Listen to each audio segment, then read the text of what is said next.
Conta-se numa história que certo dia a morte estava indo em direção a uma cidade, quando de repente um homem a encontrou.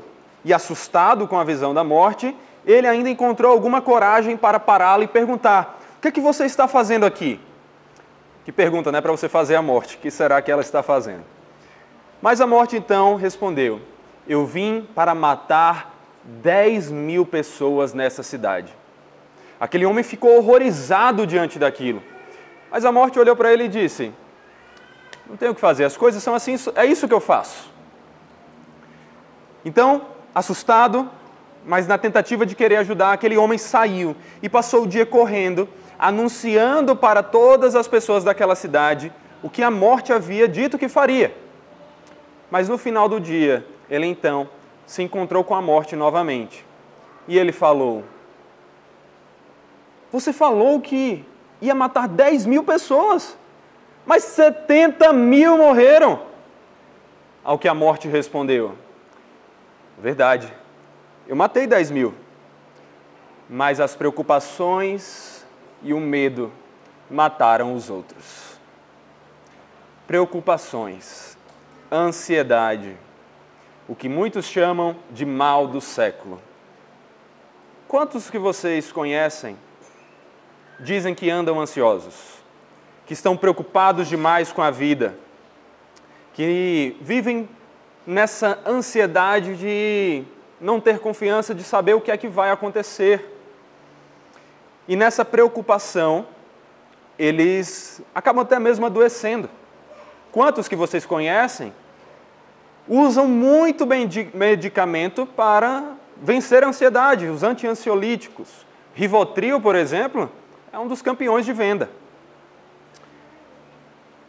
A ansiedade, ela está presente na nossa vida muitas vezes. Eu confesso a você, por exemplo, que esses dias, após a bênção de nos tornarmos igreja, também vem muitas responsabilidades a mais, né?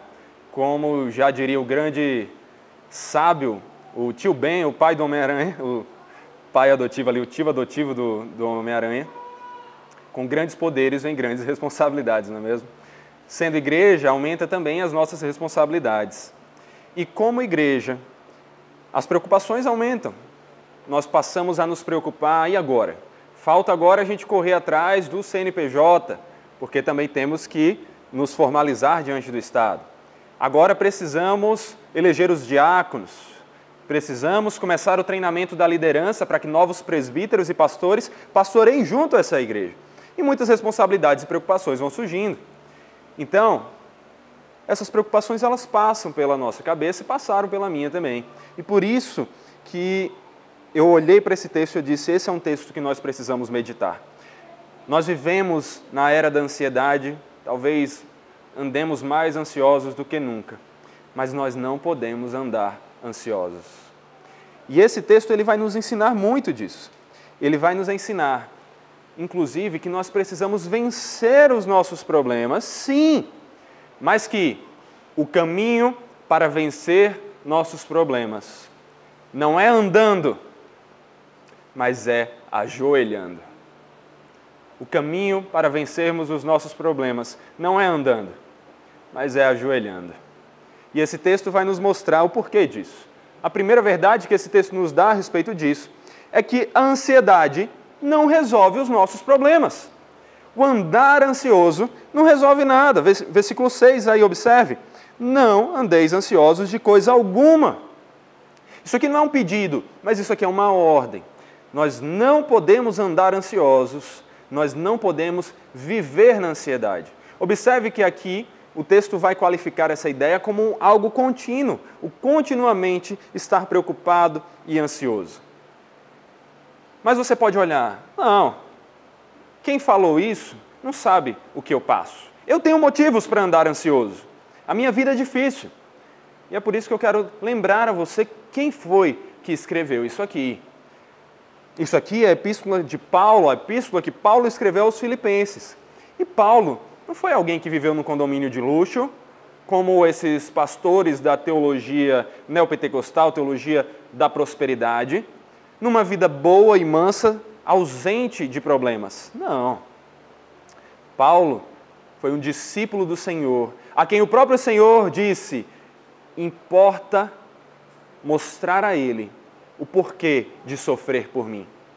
Jesus claramente diz isso, que Paulo foi um homem que ele separou para mostrar o porquê importa sofrer por ele, assim como também ele sofreu por nós. Paulo passou por muitos sofrimentos. Paulo foi capaz de afirmar: não andeis ansiosos, tendo experimentado sofrimentos. Lá em 2 Coríntios, capítulo 11, versículo 23, diz assim, Paulo falando: são ministros de Cristo? Falando como se estivesse fora de mim, afirmo que sou ainda mais. Em trabalhos, muito mais. E aí ele começa a descrição de alguns, não de todos, mas já de vários dos problemas pelos quais ele passou, dos sofrimentos pelos quais ele passou. Em prisões, muito mais. Em açoites, sem medida.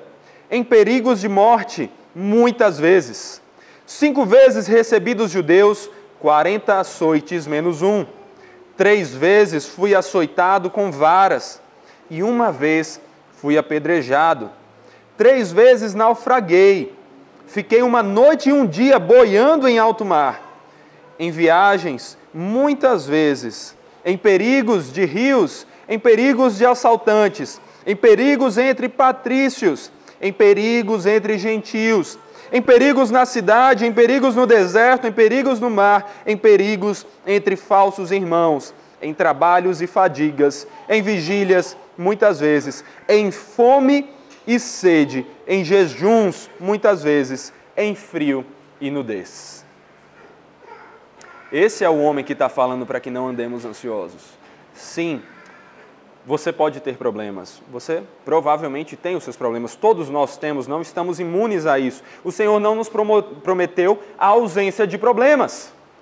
O que Ele nos prometeu foi que nós poderíamos descansar, sabendo que Ele venceu o mundo e que nele nós também venceríamos. Os problemas estão presentes, as dores são reais, e nós não temos um sumo sacerdote que não se compadeça das nossas fraquezas. Ele sabe o que é sofrer. Cristo sofreu. Cristo sofreu mais do que qualquer um. Ele não sofreu apenas as chicotadas, ele não sofreu apenas a dor da coroa de espinhos, da humilhação, dos cravos naquela cruz, mas ele sofreu algo que ninguém ainda experimentou. E se estamos em Cristo, não vamos experimentar. Cristo sofreu a ira de Deus, que está guardada para todos aqueles que não encontraram salvação nele mesmo, no próprio Senhor, no Salvador. Cristo sabe o que é sofrimento. Ele é o servo sofredor. E o mesmo Cristo que sofreu foi o Cristo que levou Paulo para passar por sofrimentos por amor a Ele. E é o Cristo que inspirou Paulo para falar isso aqui para você e para mim. Não andeis ansiosos. Paulo, quando escreveu essa carta, não estava num resort de luxo, tirando férias e dizendo: não andeis ansiosos, viu? A vida é muito boa. Não. Paulo estava preso em Roma quando ele escreveu esta epístola, que é chamada da Epístola da Alegria. A epístola que mais fala sobre nos alegrarmos no Senhor. Na verdade, se você olhar aí no versículo 4 do mesmo capítulo, Paulo está dizendo: alegrai-vos sempre no Senhor. Outra vez digo, alegrai-vos. Outro mandamento do Senhor, que nos alegremos nele. O homem que estava preso e que guardava no corpo todas as marcas desse sofrimento, é o homem que está dizendo aqui, inspirado pelo Senhor para você: não ande ansioso. Não ande ansioso pelos seus problemas. Você não pode andar ansioso. Os filipenses eram pessoas também que tinham as suas razões humanas para estarem ansiosos. Veja só, Filipos era uma colônia imperial romana, que era inclusive local de moradia de muitos soldados romanos. Soldados que foram responsáveis por prender Paulo.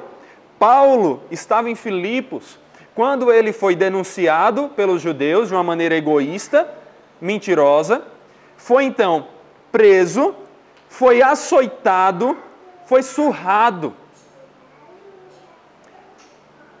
Então, Paulo sabia o que era sofrimento, os filipenses viram Paulo sofrendo, e os filipenses tinham motivos humanos para olhar e dizer: se aquele que era o nosso líder foi denunciado, preso e açoitado por amor a Cristo, isso também pode acontecer com a gente. Olha o tanto de soldados aqui que podem nos denunciar. Eles tinham motivos humanos para andarem ansiosos também. Eles viram o que aconteceu. Os cristãos são aqueles que dizem que só há um Senhor, só há um Kyrios, palavra grega para Senhor, que também era a mesma palavra usada para se referir a César, o imperador romano. O Kyrios, o Senhor, mas os cristãos diziam: só há um Kyrios, só há um Senhor. E isso já era motivo suficiente para que eles fossem presos. Como um império que buscava manter a unidade poderia permitir que pessoas que tinham essa crença de que só há um Senhor e não é César, e ainda pregam e buscam fazer discípulos que creiam na mesma coisa, como um império assim poderia simplesmente deixar passar essa pregação e esses homens? Eles estavam então sob risco de denúncia, de prisão e de açoites. Eles tinham motivos então para andar ansiosos. Mas Paulo, mesmo assim, vem aqui e diz: não andeis ansiosos, filipenses. Vocês que podem ser presos agora, não é vocês que estão num país que há boatos de que vai haver uma perseguição semelhante ao que nós vimos em Roma e que, portanto, os cristãos serão presos. É um país que já estava experimentando esse tipo de perseguição. Um império que estava experimentando. Um povo que estava experimentando. E Paulo diz: não andeis ansiosos. Mas a gente, quando olha para o governo Lula ou para governos ou para as preocupações do dia a dia, a gente quer andar ansioso e viver desesperado. Paulo está dizendo para você: não ande ansioso. E eu quero qualificar um pouco isso. Andar ansioso, ansiedade, a palavra usada aqui para ansiedade, é a ideia de você estar dividido, dilacerado. É a ideia de uma mente dividida. E o que é isso senão a descrição de um ansioso? Aquele que está com a mente dividida em muitos pensamentos. Que ele tem tantos pensamentos e preocupações que ele não consegue se focar no que ele está fazendo no momento, mas a todo momento a sua mente se desvia para pensar nas preocupações com o amanhã. Então isso é ansiedade. Eu quero deixar claro que as Escrituras não estão nos proibindo ou dizendo que é impossível que nós tenhamos um breve momento de ansiedade. Preocupações surgem, recebemos o baque de notícias de que alguém adoeceu, de que nós estamos doentes, de que talvez percamos o nosso emprego. Essas coisas vêm e elas dão um baque. Mas observe a qualificação aqui do andar ansioso, do viver em ansiedade. Isso sim é completamente proibido. Nós não podemos viver num estado de ansiedade, num estado de preocupação, porque não faz sentido. Não faz sentido nos preocuparmos. A própria palavra já aponta para isso. É uma ocupação prévia. É o estar ocupado com algo que você não vai conseguir resolver agora. Ocupado antes da hora.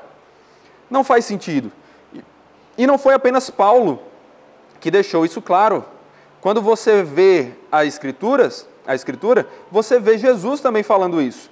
Lá em Mateus 6, versículo 25, Jesus fala sobre as preocupações e sobre a ansiedade. Ele diz: olha, por isso digo a vocês, não se preocupem com a sua vida, quanto ao que irão comer ou beber, nem com o corpo, quanto ao que irão vestir.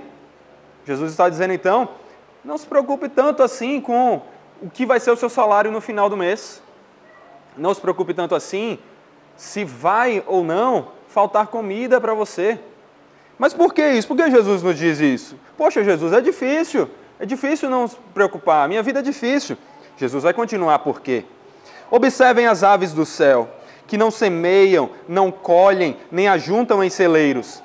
No entanto, o Pai de vocês, que está no céu, a sustenta. Será que vocês não valem mais do que aves? Quem de vocês, por mais que se preocupe, pode acrescentar um côvado, ou seja, uma medida, ao curso da sua vida. E por que se preocupam com o que vão vestir? Observem como crescem os lírios do campo. Eles não trabalham nem fiam. Eu, porém, afirmo a vocês que nem Salomão, em toda a sua glória, se vestiu como qualquer deles. Ora, se Deus veste assim a erva do campo, que hoje existe, e amanhã é lançada no forno, não fará muito mais por vocês, homens de pequena fé? Portanto, não se preocupem dizendo que comeremos, que beberemos ou com que nos vestiremos, porque os gentios, aqueles que eram considerados como não fazendo parte do povo de Deus, porque os gentios é que procuram todas estas coisas. O Pai de vocês que está no céu sabe que vocês precisam de todas elas. Se Deus é seu Pai, não se preocupe, Ele sabe o que você precisa, antes mesmo que as palavras cheguem na sua boca. Mas busquem em primeiro lugar o reino de Deus e a sua justiça, e todas estas coisas lhes serão acrescentadas. Portanto, não se preocupem com o dia de amanhã, pois o amanhã trará os seus cuidados. Basta ao dia o seu próprio mal. O que Jesus está nos ensinando aqui é que não faz sentido vivermos preocupados. Se Ele cuida até dos animais, quanto mais de nós, pináculo da criação dEle, aqueles que foram feitos à imagem e semelhança dEle, aqueles que não foram apenas criados, mas recriados em Cristo por Ele. Por que nós deveríamos andar preocupados com as coisas? Não faz sentido. Nós poderíamos imaginar as aves do céu olhando para nós, na nossa ansiedade, nas nossas preocupações, e dizendo: por que será que eles vivem tão preocupados na correria? E provavelmente elas diriam: eu acho que eles não devem ter um Pai Celeste que cuida deles. Porque se eles tivessem, eles não teriam motivos para estar preocupados. Você tem um Pai Celeste? Deus é seu Pai? Se você está em Cristo, Deus é seu Pai. Se você quer a Deus como Pai, busque a Cristo e graciosamente receba a adoção de filho. Porque Deus está disponível para nos adotar em Cristo. Todos os seus eleitos, todo o seu povo, todo aquele que invocar o seu nome em verdade, será salvo e desfrutará dessa paternidade bondosa e desse cuidado do Pai. E se o Pai cuida de nós, faz sentido nos preocuparmos? Olhe para as crianças. A Bíblia também diz que em alguns sentidos nós devemos ser como as crianças.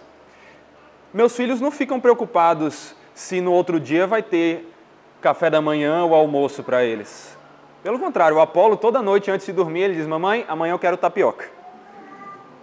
Ele não pergunta se vai ter, ele já deixa claro. Ele sabe que o pai e a mãe dele cuidam dele e que não vai faltar. Não precisa se preocupar com isso. Se nós temos a Deus como Pai, nós podemos descansar sabendo que não vai nos faltar. O Pai sabe do que precisamos. Se você está passando por lutas financeiras, está sem emprego, buscando emprego, ou aquele valor do seu salário não está sendo o suficiente aparentemente, se você está passando por doenças e está preocupado com a sua vida, se você está passando por lutas no relacionamento e não sabe como manter aquele relacionamento, saiba, o Pai sabe de todas essas coisas. Ele está cuidando de você. E a própria Bíblia deixa claro que Ele faz com que todas as coisas cooperem para o nosso bem, para o bem daqueles que estão em Cristo Jesus, que foram chamados segundo o seu propósito. O bem de nos fazer cada dia mais parecidos com Cristo. O bem de nos fazer cada dia mais filhos dEle. E, portanto, pessoas que desfrutam mais das bênçãos desse Pai soberano, forte, poderoso, dono de todas as coisas e que não deixará faltar nada de essencial aos seus filhos.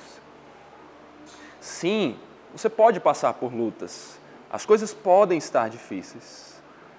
Mas nada essencial faltará para você se você está no Senhor, porque Ele cuida de você e Ele não lhe deixará só. O Jay Adams é um grande aconselhador. Ele disse assim uma vez: ansiedade é pecado porque é falta de confiança em um Pai celestial, amoroso e atencioso. Quando nós andamos ansiosos é isso, nós estamos dizendo, nós não temos certeza de que o Pai cuidará de tudo. Então ele diz assim também, o Jay Adams, você não precisa decidir quando pode se preocupar ou quando não pode. Você nunca pode fazer isso, mas você deve sempre orar. A preocupação, ele diz, é uma preocupação adequada, focada no dia errado. O amanhã em vez do hoje. Quando alguém se preocupa com o amanhã, não pode fazer nada a respeito. Os problemas de hoje podem ser enfrentados e tratados. Portanto, a preocupação deve estar voltada para o hoje. O que ele está falando é o que nós lemos agora de Mateus. Por que você está preocupado com o dia de amanhã? O amanhã terá suas próprias preocupações, seus próprios cuidados, as coisas que você terá que lidar. Deixe o amanhã para o amanhã. Pense no que você tem que resolver hoje e no que você pode resolver hoje. Porque você não tem como mudar algo do amanhã. A preocupação, alguém já disse, é como uma cadeira de balanço. Eu não sei como é da cultura de Jundiaí, eu não sou de Jundiaí, mas o quanto é da cultura de Jundiaí, tem uma cadeira de balanço, poder ficar lá, né, só no balancinho, tranquilo. É o símbolo de uma vida sossegada, né? Mas, ao mesmo tempo, ela também pode simbolizar um pouco da ansiedade. Sabe por quê? Porque a ansiedade, a preocupação, é como uma cadeira de balanço. Ela te dá algo para fazer, mas ela não lhe leva a lugar nenhum. Ficar preocupado não vai resolver a sua vida. Michael Rivers, na época um jogador do time de beisebol do Texas Rangers, ele declarou a sua filosofia de vida, ele disse assim: não faz sentido se preocupar com as coisas sobre as quais você tem controle. Porque se você tem controle sobre elas, não faz sentido se preocupar. Sábio, né? E ele continua. E também não faz sentido se preocupar com as coisas sobre as quais você não tem controle. Porque se você não tem controle sobre elas, não faz sentido se preocupar. Resumindo, não faz sentido se preocupar. Se você está no controle, haja, faça as coisas que você pode fazer. Mas se não está no seu controle, você não vai conseguir mudar nada se preocupando. E lembre-se, tanto aquilo que você acha que está no seu controle, como aquilo que claramente não está sob seu controle, está sob o controle de Deus, do Pai bondoso, cuja vontade é agradável, é boa, é perfeita, que faz com que tudo coopere para o nosso bem. É por isso que o Jonathan Edwards, um dos homens na história da igreja que eu mais admiro, em uma das suas famosas resoluções, ele tinha resoluções, metas de vida, 70 que ele criou para ele. Inclusive, é uma dica que eu dou para você. Leia as resoluções do Edwards, use essas resoluções, essas metas de vida, como um modelo para você, pegue as que se enquadram na sua vida e use e crie as suas próprias. Eu fiz isso e tem sido muito abençoador para mim, ter essas resoluções e meditar nelas. Mas em uma delas, que é inclusive uma que eu uso, ele disse assim: resolvi que quando tiver medo de infortúnios e adversidades, examinarei se cumpri a minha obrigação e decidirei cumpri-la, deixando que as coisas aconteçam conforme a providência, ou seja, a vontade de Deus, as ordenarem. Até onde eu puder, não me preocuparei nada, além do meu dever e do meu pecado. Não me preocuparei com nada, além do meu dever e do meu pecado. Gente, aqui nós temos um mandamento tão forte quanto não matarás, não adulterarás, não andeis ansiosos. Você pode ter um momento de sofrimento, é claro, nós somos humanos. Jesus chorou quando soube da morte de Lázaro, mas o viver assim o permanecer com os olhos voltados para o chão, para a terra, para os problemas, e esquecer de erguer os olhos para cima, para o Pai que está cuidando de nós, é pecado, porque é esquecer do Pai, e é esquecer da graça do Pai, e de como o Pai usa até mesmo os problemas para o nosso bem. Então, esse texto está nos ensinando que o caminho para resolver problemas não é andando, mas ajoelhando. Não adianta você andar ansioso. Está ansioso? Se sente, porque se você andar, você vai estar em pecado. Não ande ansioso, não continue na ansiedade, mas faça aquilo que você pode fazer para resolver os seus problemas. Ajoelhe-se. E é isso que o texto vai continuar dizendo. Porque se a ansiedade, a primeira verdade que esse texto vai nos deixar claro, a ansiedade não resolve os nossos problemas, a oração traz a paz de Deus mesmo diante dos problemas. Olha aí o versículo 6 e 7. Em tudo, porém, sejam conhecidas diante de Deus as vossas petições, pela oração e pela súplica, com ações de graças. E então, a paz de Deus, que excede todo entendimento, guardará o vosso coração e a vossa mente em Cristo Jesus. Quer resolver os seus problemas? Um dos primeiros passos é esse aqui. Ajoelhe-se, não ande, ajoelhe-se e ore. Ore ao Senhor. Você quer ter a paz? O que é a paz se não a ausência das preocupações? É o lembrar que Deus está no controle de tudo, mesmo diante dos problemas. Que Ele porá um fim a todos os problemas. É o olhar para cima, ao invés de manter os olhos fixos nos problemas. Orar é o falar com Deus, é o deixar claro para Deus o que nós precisamos, por mais que Ele, como nosso Pai onisciente, já saiba tudo, já esteja cuidando de tudo, mas Ele se agrada de ouvir da nossa boca o que nós queremos e o que nós precisamos. Até para que isso seja uma maneira de nós mesmos aprendermos que aquilo que nós precisamos, que é adequado para nós, que nós pedimos a Ele, Ele nos dá, e assim reconheçamos com mais nitidez a sua bondade e a sua graça. Então olha só, se você está ansioso, Paulo vai dizer, se você tem problemas, não ande ansioso.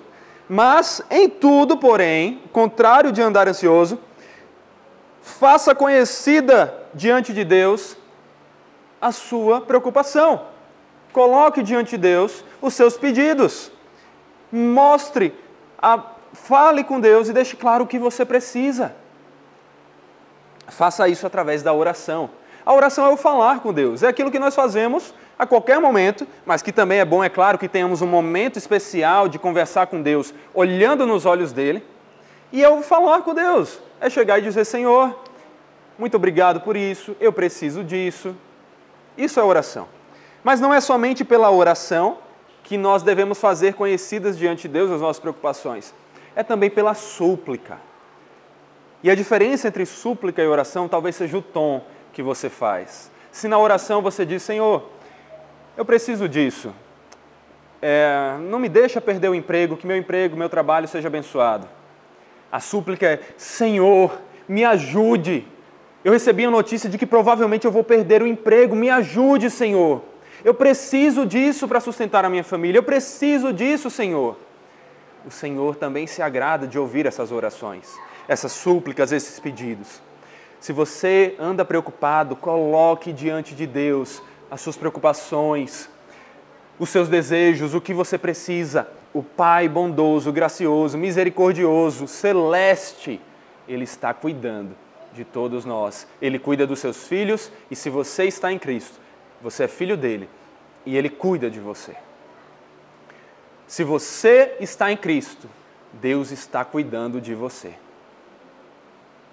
Em meio aos problemas, em meio às lutas, nada poderá causar o seu dano de verdade. E então, através dessas orações, da súplica, do deixar diante de Deus, essa paz vem para nós.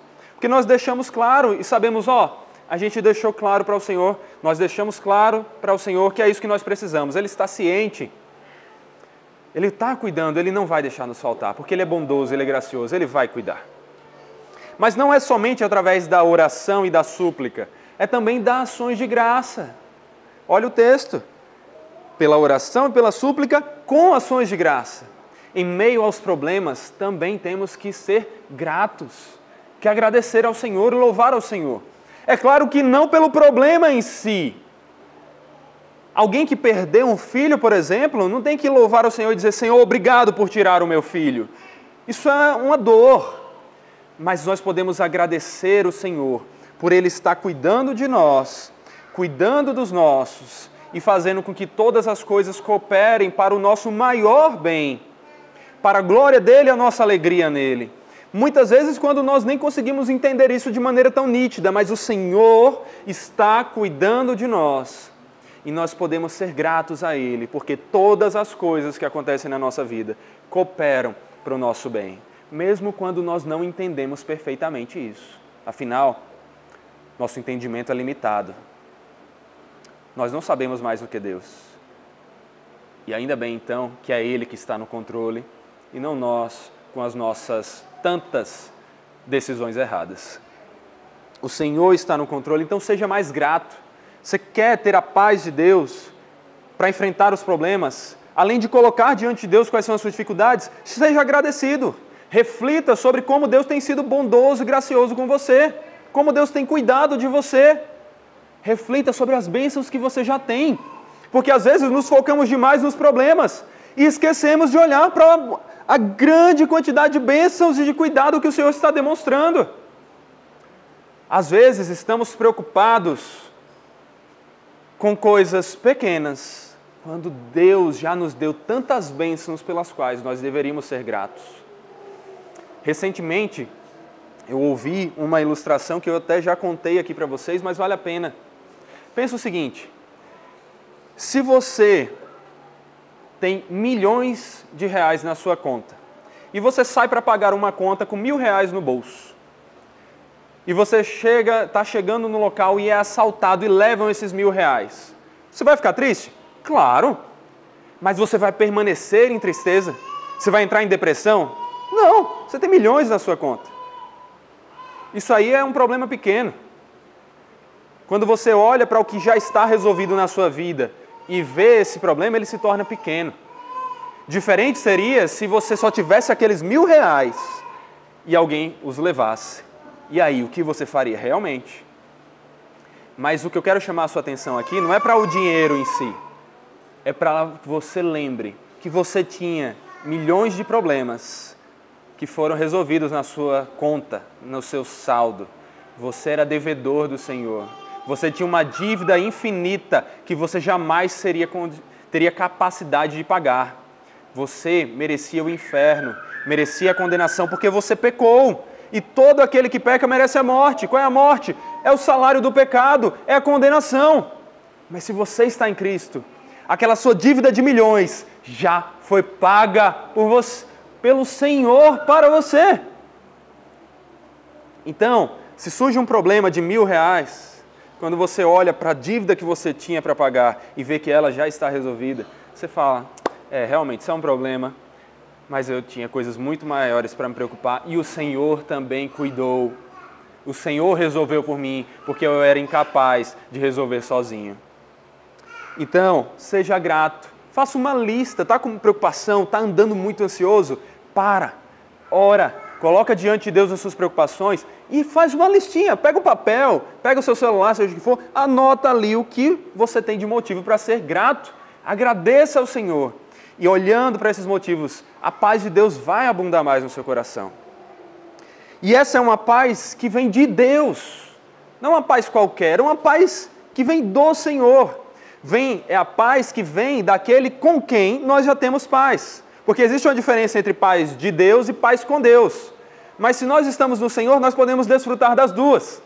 Porque a paz com Deus é o estado que nós já estamos, se nós estamos em Cristo. Porque antes éramos inimigos de Deus, estávamos em guerra com Deus. Mas em Cristo fomos reconciliados com Deus mediante a morte de seu Filho. E hoje temos paz com Deus, o nosso maior problema está resolvido. Mas no Senhor também podemos desfrutar da paz dEle, a paz de Deus. A paz de mesmo em meio aos problemas, sermos capazes de viver o shalom, essa paz que não é necessariamente uma ausência de problemas, mas é o estar satisfeito, alegre, descansado no Senhor, mesmo em meio a qualquer circunstância, seja ela boa ou má, aparentemente, num primeiro momento. É a paz que nós podemos desfrutar ao colocar diante de Deus as nossas súplicas, as nossas petições, através da oração, através da súplica.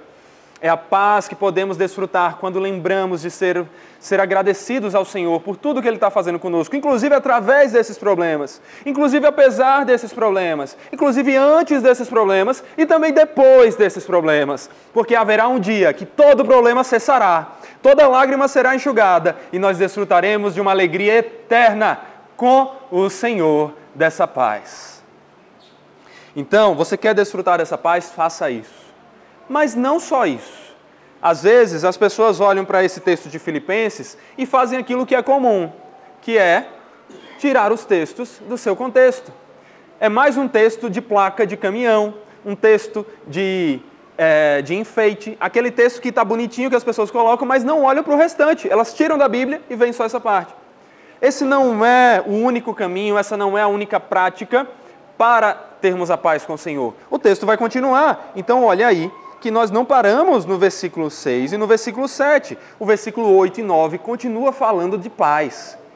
Olha o que diz o versículo 8. Finalmente, irmãos, tudo que é verdadeiro, tudo que é respeitável, tudo que é justo, tudo que é puro, tudo que é amável, tudo que é de boa fama, se alguma virtude há, se algum louvor existe, seja isso que ocupe o vosso pensamento. E é por isso que além da oração nos dá a paz, mesmo diante dos problemas, a meditação também é um instrumento do Senhor para nos dar a paz diante desses problemas. Medite em tudo que há de bom. Medite nas bênçãos do Senhor, nas virtudes. Inclusive está relacionado a ações de graça. Mas não somente isso, isso nos chama a ter um espírito contemplativo, de meditar inclusive na palavra. Porque na palavra nós vemos que pessoas passaram por problemas. Ou você nunca abriu o livro de Jó? Você deve ter problemas, todos nós temos um ou outro. Provavelmente você tem. Mas dificilmente você tem mais problemas do que os que Jó passou. Perder todos os seus filhos, todas as suas posses, a sua saúde e até a sua própria esposa dizer: amaldiçoe esse seu Deus e morra. Mas esse homem, mesmo em meio às lutas, conseguiu desfrutar da paz do Senhor depois. A paz do Senhor esteve com ele e Deus cuidou dele e Deus resolveu os problemas dele. Olhando então, nesse espírito contemplativo de meditação, olhando para a palavra, nós somos capazes de ver que o Senhor dá muitas provas e deu muitas provas ao longo da história de que Ele cuida do seu povo, mesmo diante dos problemas. E que como Ele cuida do seu povo, Ele cuidará de nós, que fazemos também parte desse povo. Junto com Jó, junto com Abraão, junto com Isaac, com Davi, com Agostinho, com Jonathan Edwards, com Calvino, com Jay Adams, com tantos outros. Se nós fazemos parte do povo de Deus, nós podemos desfrutar da paz, meditando na sua bondade em tudo que Ele já fez. Como é que você vai viver sem estar ansioso, se tudo que ocupa a sua mente são coisas que levam à preocupação? O que é que você tem gastado mais tempo na sua vida? É em oração e meditação na palavra? Ou é vendo notícias? Porque notícias só tem tragédia, né? Ou é vendo o Instagram e se comparando às pessoas ricas e dizendo: minha vida é difícil porque olha a vida dela como é fácil? Ou assistindo séries e vendo coisas depressivas? O que é que tem ocupado a sua mente? São coisas que são respeitáveis, justas, puras, amáveis, de boa fama, com virtudes? Ou são coisas fúteis e que só causam preocupação? É claro que isso não significa que você não possa ver uma notícia. É bom que você esteja informado do que realmente importa. Mas se você passa o tempo todo olhando para problemas, como você vai ser capaz de olhar para cima e olhar para o Deus que resolve todos os problemas e que resolveu o nosso maior problema e que porém um fim a todo o problema? Portanto, quer vencer os problemas? Pare de viver apenas olhando para debaixo do sol, somente para a criação, somente para aquilo que sofre com as consequências do pecado, e olhe para aquele que já começou a resolver o pecado e que porá um fim em todo o pecado e nas consequências do pecado. Isso lhe dará paz. Agora, quer conselhos práticos em relação a isso? Quando você acorda, qual é a primeira coisa que você faz? Ajoelhar, orar, meditar na palavra, ou pegar seu celular e começar a ver as mensagens que você recebeu? Muitas delas dizendo, ei, a gente precisa resolver isso e isso, mensagens do trabalho. Ei, aconteceu isso na família, mensagens dos grupos da família. Ei, olha isso tudo que você tem que se preocupar, se preocupe com isso. Aí vai para as redes sociais, aí vai para o noticiário. Você começa o dia olhando para aquele que resolve os problemas e que vai lhe capacitar a passar por qualquer problema que apareça no seu dia, ou você começa o dia olhando para os problemas? Quer uma forma prática de você começar a parar de andar ansioso? Não comece o dia olhando para os problemas. Não comece o dia olhando para o seu celular. Deixe o celular longe, deixe o celular fora. Comece o dia com o Senhor. Comece o dia em oração. Comece o dia meditando na palavra e no que é bom, no que é virtuoso, naquilo que lhe dá esperança para enfrentar o dia. Ah, mas eu tenho muitas preocupações e urgências. Pode ser que tenha chegado uma mensagem urgente. Tá, enquanto você estava dormindo não tinha problema chegar uma mensagem urgente. Agora que você acordou, tem. Agora que era o tempo que você era para dedicar a Deus, tem. Se é isso, se a partir daquele horário tem alguma mágica que começa as suas preocupações, então acorde mais cedo para não acordar começando o dia com os problemas. Comece o dia com o Senhor e Ele, que é o Deus da paz, lhe dará a paz para viver através de todos os problemas. Não olhando para o problema, mas além do problema, para encontrar nele a esperança da sua vida. Além disso, olha o versículo 9 também, ele vai continuar aí. O versículo 9 diz assim: o que também aprendestes e recebestes e ouvistes e vistes em mim, isso praticai, e o Deus da paz será convosco. Como eu falei, o texto continua falando de paz aqui. Se nos versículos anteriores ele estava falando da paz de Deus, agora ele fala de algo que surpreendentemente é ainda melhor do que a paz de Deus. O Deus da paz. Se você buscar caminhar segundo essas práticas, ajoelhando para meditar, para orar, para obedecer, a terceira prática que nós vemos aqui nesse texto para enfrentarmos os problemas, se você fizer isso, não somente a paz de Deus, mas o Deus da paz estará com você e lhe dará forças para passar por todos os Golias, por todos os problemas, por todas as tempestades e vencer todas elas. Obedeça ao Senhor. Veja aí o versículo 9. Paulo está falando assim, olha, o que aprendestes, de quem? Dele, né?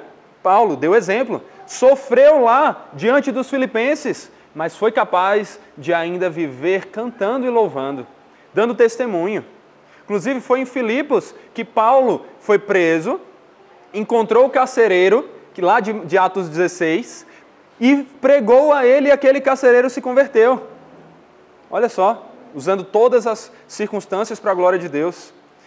Então, olha só, o que aprendestes de mim, Paulo está dizendo, olha, eu passei por sofrimentos. Vocês sabem que não é história da minha boca. Eu passei por sofrimentos, mas o Senhor ainda me deu alegria. Alegrem-se sempre. Eu passei por sofrimentos, mas o Senhor me deu paz. Tenham paz sempre. Como vocês aprenderam comigo, como vocês receberam de mim esse ensino, como vocês ouviram e viram, isso praticai. A obediência é um caminho para a paz. A oração é um caminho para a paz, a meditação é um caminho para a paz e a obediência é um caminho para a paz. Não adianta você meditar na palavra e você olhar para a palavra e você saber que tem que orar, se você não obedece e coloca isso em prática. Se você continua, mesmo sabendo que não deve andar ansioso, andando ansioso. Eu não estou querendo dizer aqui que você tem que parar de tomar remédio para ansiedade, Rivotril, ir no psicólogo, coisa do tipo. O que eu quero destacar aqui é que a sua primeira reação diante do problema não pode ser um remédio, não pode ser bebida, não pode ser comida, não pode ser um psicólogo. A sua primeira reação diante do problema tem que ser o Senhor. Está andando, se deparou com um problema, para, ajoelha, ora, deixa claro diante de Deus as suas preocupações. Agradeça a Deus pelas bênçãos e os cuidados dEle. Medite na palavra dEle, em tudo que Ele já fez, em tudo que Ele promete que ainda fará na sua vida.